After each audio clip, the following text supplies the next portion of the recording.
Wizards Nation, what the hell is going on? All these Ace Bailey draft rumors. Like, I literally had to put my boss on hold today. You know, she was just like, Alfonso, what's the status of this project? I was just like, bitch, I'll tell you once I find out why Ace Bailey's draft stock is slipping. Priorities. I just think 6'9", 18-year-old guys who can score like that, the athleticism, the intensity, 7'1" wingspan. There are not many players who have dropped 38, 39-point games in a Big 12, in a Big 10 game. She's probably watching this video too. If only I knew. I still have a job for now. So 2 new mock drafts came out, right? ESPN and Bleacher Report, and they both had Ace Bailey slipping to number 6. Now, granted, I spoke about this a couple weeks ago, or recently actually, and I was just like, there could be a chance if he slips. But I honestly thought about it not being minuscule, but like more of just like a small chance. You know, a small healthy chance. But now, as the draft seems closer, things seem to be moving towards that direction. You know, granted, it's not set in stone. It's not set in stone because there's a lot of smoke out there. But in the ESPN mock draft, which is obviously reputable, ESPN dropped lots of nuggets out there regarding some of our boys, Ace Bailey. I'm going to put it right here. So they're basically stating, I'm going to read it out loud to you guys, that sources say that Bailey's camp has informed interested teams that they believe he's a top 3 player in this draft. But he also seeks a clear pathway to stardom, perhaps feeling more comfortable that a team will trade up to get him at number 3 or number 4. Or should he drop? Now, keep that in mind. Clear path to stardom. Some teams question whether Ace Bailey has received assurances of being selected by a team currently outside the top 5. Hello, we're outside the top 5. To a situation where he's deemed more advantageous from a geographic and playing time perspective. Bailey is scheduled to conduct a workout with the 76ers later this week, but it's unclear if he plans to visit any other teams at this stage. Should the Sixers pass on this? Now, this is the key nugget right here. He could very well slide to number 6 or number 7. 2 teams in Washington and New Orleans that are said to be highly intrigued in Ace Bailey, and both situations to which appear to be plenty of minutes and shots to be had. Now, granted, if like as a prospect, like you want to go where you feel wanted. You want to go where you feel like you can grow, you know? So I'm not entirely too mad at him at that aspect, you know? But, and like I said this before, like the Sixers, like, dude, like the Sixers, it's not a match. It's not a match. The Sixers are win now. Ace Bailey is win in a couple of years because he needs to develop. He's raw, and there's no veterans there. I'm not trying to hate on Philly, but I think I am. I'm gonna be straightforward. Like y'all know, I have been clamoring for Ace Bailey since day one. Since we got scored in the NBA draft lottery, that same day, the next videos, I was team trade up. I was like, trade up, trade the hell up, please. I was like that. Then like on Saturday when I dropped my video, I was like, fuck it, trade back. You know, I'm not doing like a 360, but you know, I'm more now like, you know what? The Wizards recently reported saying they feel comfortable that a good prospect is going to fall to number 6. And then now I'm just like, just let the board fall through. Let's see what Philly does at 3. And if the player that you covet, whether it's Bailey, Trey Johnson, or Edgecombe, if he's falling and you think he's going to fall to you at 6, then stay at 6. But if you feel like somebody's going to jump you, like the Pelicans, then get him. Get him. But don't trade with Philly. I'm now like, I don't want to trade with Philly now. You know, I said in my previous videos, I was like, no, for what? It's not worth it. I don't think there's any player who's, you know. But anyways, I'm going to talk Wizards, obviously. So if you enjoyed this video, please give the video a thumbs up. I truly appreciate it. Like and subscribe. Oh yeah, and welcome to the Dirty Bucket. It's pretty dirty in here, dude. But yeah, man, Ace Bailey. He's a huge risk. But even with that, I'm still like, no, screw it. Let's get him. But, you know, more things came out. Apparently, we got Ace Bailey, you know. So I'm going to read this entire report to you guys. I'm going to put it right here. Ace Bailey's draft stock, and this is according to Draft Express, by the way. Ace Bailey's draft stock has been falling due to his unwillingness to visit several teams and the fact that he's been yet to conduct a single workout per Draft Express. Bailey's pre-draft workout strategy has perplexed some observers as he has yet to conduct a single known workout to date, having declined invitations from several teams within his draft range. And then I'm reading other stuff. Apparently, his agents apparently, and I don't want to post this because it hasn't been, verified yet. His agent apparently was asking for money to be interviewed or something like that. I was like, what the fuck? It's a little weird. It seems like, from what I'm seeing, and this is just my take, it seems like his draft stock is plummeting. I won't say plummeting. It's falling. But his agent and Bailey himself, granted Bailey's only 18, so I'm putting this mostly on his agent, is not handling this well, or is not maneuvering well in this so-called plummet.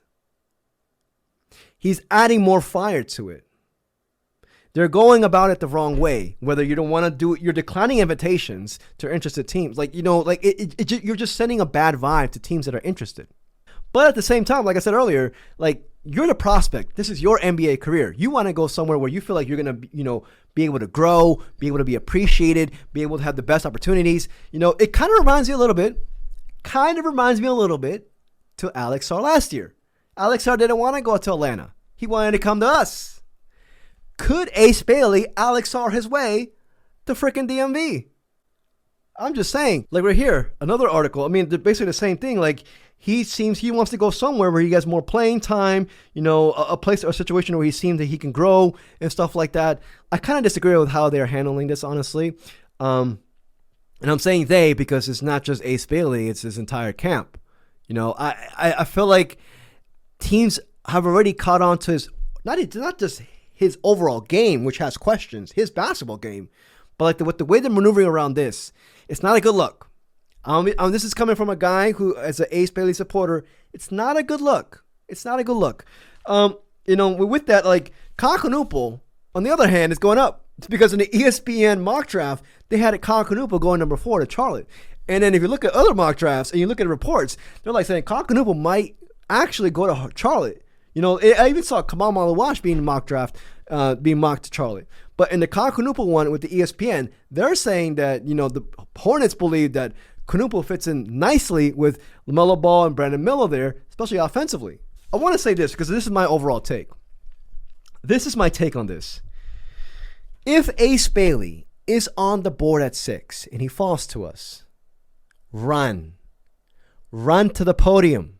Fuck it, get Uber X. Get Uber X to the podium, dude. Who cares? The Pelicans want to get him too, apparently. But while you're sitting in your Uber X to turn in that card, you have to observe this. Never mind his overall basketball game being Ace Bailey's, about him, because he's the classic high-risk, high-reward type prospect. You have to acknowledge the red flag that is in your face. And that is, why the hell did he fall to 6? This was a guy who was a consensus top 3 pick all throughout the season. Could it be character concerns? You have to acknowledge that as an organization. You can be happy that he's there, but you have to acknowledge it and you have to act upon it. That's the way I see it, though.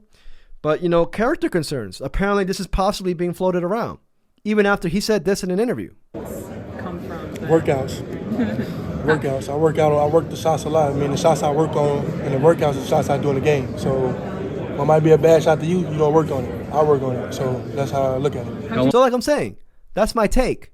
If he's at 6, run to the board, but acknowledge the fact that this guy fell to 6 for a reason. What is it? Find out, acknowledge it, and act upon it. But here's the thing, though. In my first time in my life, I'm 31.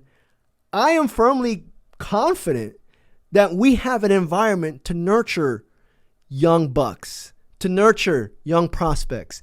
The Chris Middleton thing, if Ace Bailey gets drafted here, I am putting Chris Middleton's locker right next to his. Dude, that's like a pair match made in heaven right there, because they have similar bodies, similar types, but their games are a bit different, but who greater of a mentor than Chris Middleton, and also think about it this way: the young bucks we got on our roster, who's a knucklehead?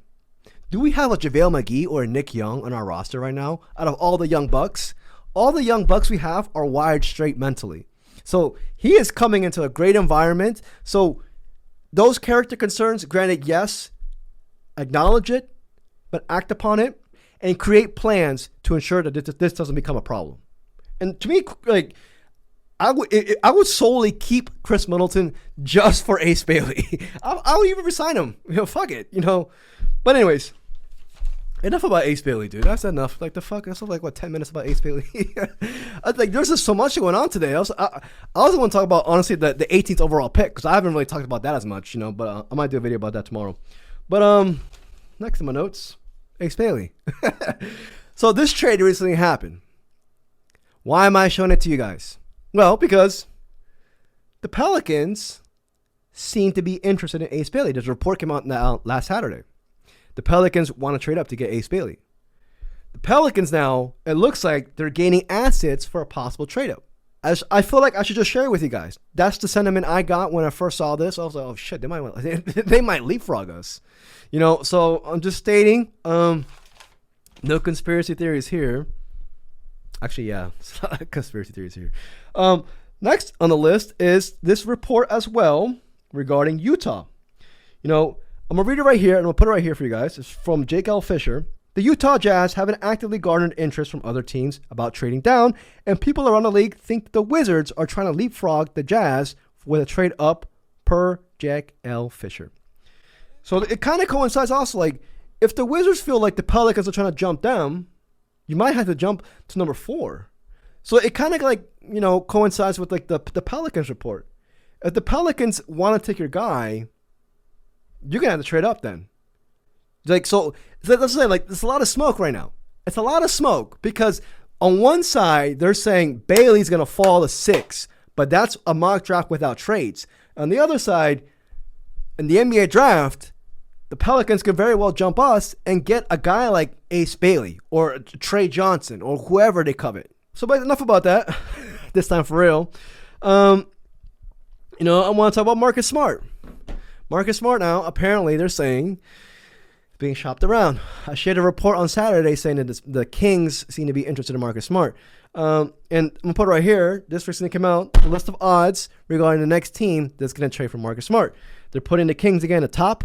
Then the Lakers at number 2. Grizzlies again at number 3, which is a little bit weird coming from Grizzlies. Clippers, Heat, and Raptors. Marcus Smart's in a contract year.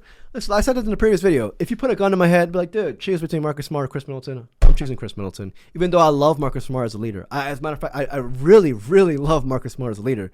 But something about Chris Middleton, man.